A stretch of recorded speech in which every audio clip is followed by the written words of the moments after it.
It's 3 a.m. in the morning, a desolate hour when the world outside falls silent and the quiet hum of your thoughts becomes amplified. You're lying there, utterly still, when an unwelcome guest barges into the stillness of your mind. Suddenly, your brain decides to pull an old memory, a vivid replay from a conversation that took place not weeks, but 6 years ago. That one specific moment where you uttered something that felt just a little bit awkward, a tiny misstep in the dance of dialogue. Now, with brutal clarity, you begin to dissect every single word, every fleeting pause, every subtle facial expression the social other made. A relentless internal interrogation begins. Did I sound stupid? Were they judging me? Do they still recall how utterly strange I seemed that day? The stark, comforting truth, a secret your anxious mind refuses to believe, is that they don't even remember it happened. For the longest time, I didn't grasp the deeper implications of this agonizing ritual, dismissing it as mere anxiety or habitual overthinking. And yes, certainly, those elements are undeniably present, like unwelcome guests at a party of the mind, amplifying the turmoil. But beneath that surface agitation lies a profound, intricate psychological mechanism at play within your brain when you replay conversations. This isn't just about simple recall, it's deeply tied to your self-perception, a frantic, almost futile attempt to gain mastery over a past interaction that is, by its very nature, immutable. Many of us initially believe we are dissecting the other person's intentions, sifting through their words for hidden meanings, or fearing their potential judgment, or even their silent contempt. We focus on them, trying to figure out if they thought we were strange, or if they might secretly dislike us now. Yet, the true psychological core of this rumination is not about understanding them at all. It's a profound internal act of self-reconstruction, an attempt to revise your own performance. The one who effortlessly delivered the perfect retort, whose timing was impeccable, and who left an undeniably flawless impression on everyone present. The crushing weight of this exercise stems from its inherent futility, because that specific moment, that interaction, it's irretrievably fixed, a fossilized artifact of the past. You are eternally bound to the person you were in that instant, unable to alter the script or change the scene, no matter how desperately you wish to. Consider the interactions that haunt you most frequently.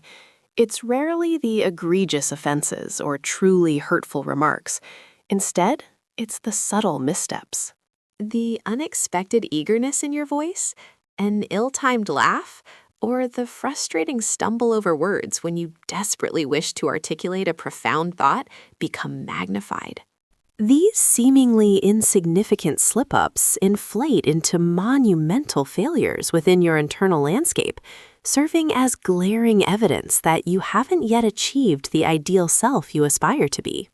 Your mind fixates relentlessly on this perceived chasm, this profound, the identity gap, which psychological research confirms is where rumination thrives.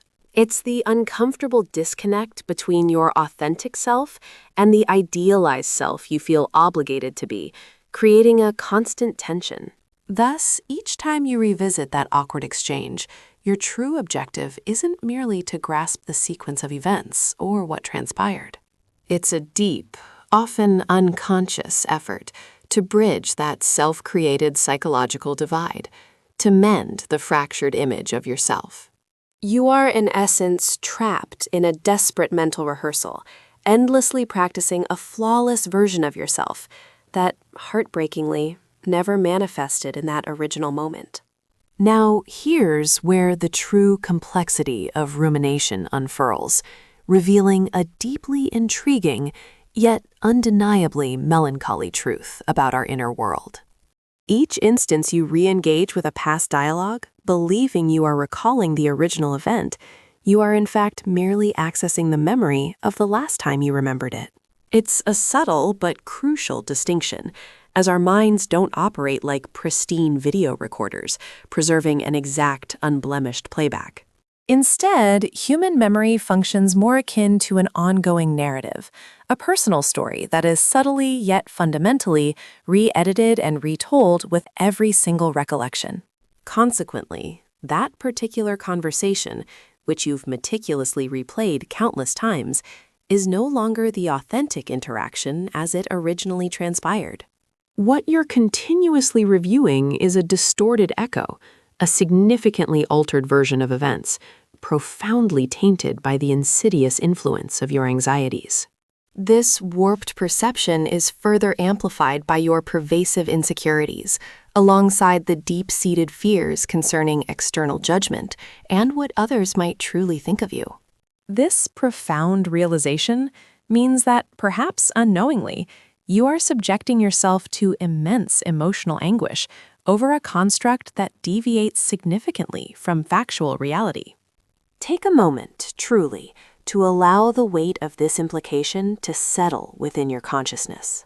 The way you vividly reconstruct and experience that troubling exchange within the confines of your own mind right now is almost certainly far more excruciating than the actual event. You've likely amplified every awkward pause, magnified each perceived slight, transforming minor discomforts into monumental social blunders. Conversely, you've subconsciously diminished or entirely overlooked the neutral or even positive aspects of the interaction, selectively curating a narrative of failure. Worst of all, it's highly probable that you fabricated entire scenarios, complete with imagined critical assessments from the other person, painting them as silent judges. The more you mentally revisit and watch this increasingly fictionalized drama, the more profoundly real and ingrained this distorted mental image becomes within your psyche. Ultimately, this insidious process culminates in a bewildering phenomenon. Your very own brain, through the constant re-editing of memory, is essentially gaslighting you with its own warped recollections. I understand completely what many of you might be thinking right now. You're telling yourselves that replaying those conversations isn't just a habit, it's a deliberate effort to learn, to analyze, to genuinely improve yourselves for future interactions. And from an outside perspective, or even internally, that intention sounds incredibly productive. It certainly feels like a genuine path towards personal growth and self-betterment, an admirable pursuit in its own right. However, there's a crucial, often uncomfortable truth we need to confront. There exists a profound and sometimes stark difference between truly productive reflection and the insidious trap of endless rumination. Genuine reflection is a concise process. You thoughtfully revisit an interaction, consciously extract a specific, actionable lesson from it, and then, crucially, you move forward, integrating that learning into your future behavior. It has a clear, definitive beginning, a focused middle, and a resolute end. In stark contrast, rumination begins similarly. You think about a conversation, perhaps even extracting a fleeting lesson, but then, almost immediately, that lesson slips away, forgotten amidst the escalating anxiety. You replay the conversation again, extracting the exact same insight, only to fall into a spiral of self-reproach, perhaps even hating yourself for perceived failures. This endless replaying leaves you staring at the ceiling, wondering why sleep remains elusive. It's a self-defeating, stagnant loop that ultimately leads nowhere. Paradoxically, those who engage in the most intensive replaying aren't primarily driven by a desire for genuine growth or self-improvement. Beneath that surface intention, what often truly motivates them is a deeper, insatiable need for control. And I emphasize this with the utmost gentleness and understanding, because I assure you, I have walked that very same path. I've felt that same desperate pull to replay every single detail myself. When you incessantly replay a past conversation, at its heart, you are desperately attempting to manage and control how you believe you are perceived by others in that moment. You're striving to seize command of the narrative, to meticulously edit and reshape the entire story, to somehow manipulate the immutable past itself. But the cold, hard reality is, controlling the past is quite literally an impossible feat. Yet your brain, in its earnest but misguided endeavor, hasn't fully grasped this fundamental impossibility. It relentlessly pushes you to try, convinced that just one more meticulous analysis, one final mental dissection, will magically unlock the elusive key to rewriting history, to changing what has already transpired. Beyond the endless analysis, there's a profound, often overlooked phenomenon occurring when we endlessly replay these social encounters. Something truly significant, yet rarely discussed, is happening deep within our minds. When you meticulously replay conversations, you aren't just reliving them, you are actively practicing an entirely different version of yourself, a self that exists only in the realm of imagination, an idealized persona you believe is superior. You are meticulously rehearsing a perfected version of yourself, smoother, wittier, effortlessly charming, more confident, and undeniably more likable. Each time you engage in this mental charade, you inadvertently cement a damaging belief deep within your psyche that the genuine you, the authentic individual who actually participated in that conversation, is fundamentally lacking, inherently not good enough. This realization is truly heartbreaking. The part of you that's so desperately replaying the conversation, the one striving to protect you from perceived social failure, is ironically achieving the exact opposite outcome. It's meticulously constructing an elaborate case against yourself, gathering a mountain of evidence that you are somehow flawed, defective, or fundamentally unworthy of genuine connection and acceptance. This insidious cycle, repeated relentlessly, leads to a devastating consequence. You begin to internalize the notion that you must achieve absolute flawlessness to be truly deserving of kindness, love, or even basic respect. You convince yourself that a single misstep, an awkward pause, or a clumsy remark in a conversation irrevocably signifies that you are fundamentally broken.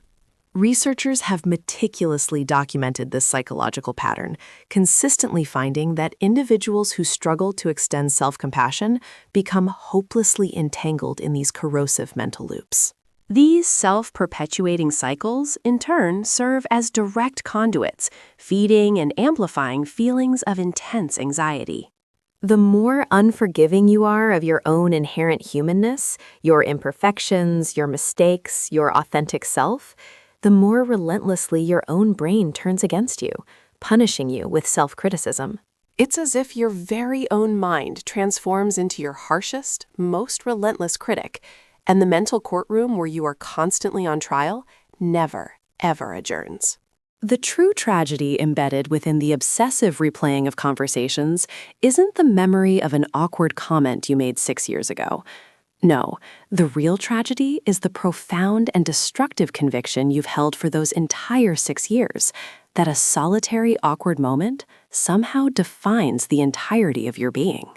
It's the heartbreaking reality that you've taken one isolated data point, a fleeting social misstep, and meticulously contorted it into the very foundation of your entire identity, a self-inflicted prison built on self-judgment. But consider this for a moment. What if the conversations you replay most often aren't the ones that truly matter? Allow those past conversations, with all their rough edges and uncomfortable pauses, to gently recede into the realm of what was. They are perfectly imperfect, inherently awkward, and profoundly, beautifully human, a true testament to our shared experience. If the insights shared in this exploration resonated deeply within your own experiences, please consider joining our growing community by hitting that subscribe button. For those who wish to actively champion these in-depth psychological journeys and empower future content, a small gesture can make a significant difference. Become a channel member by clicking the Join button. Your invaluable support fuels our ability to continue dissecting complex topics, and it would be profoundly appreciated. And for your continued enlightenment, discover a curated selection of additional videos I believe you will find equally compelling and insightful. Each offers a fresh perspective on similar themes, inviting you to explore the depths of your mind from a slightly different angle. I look forward to connecting with you there.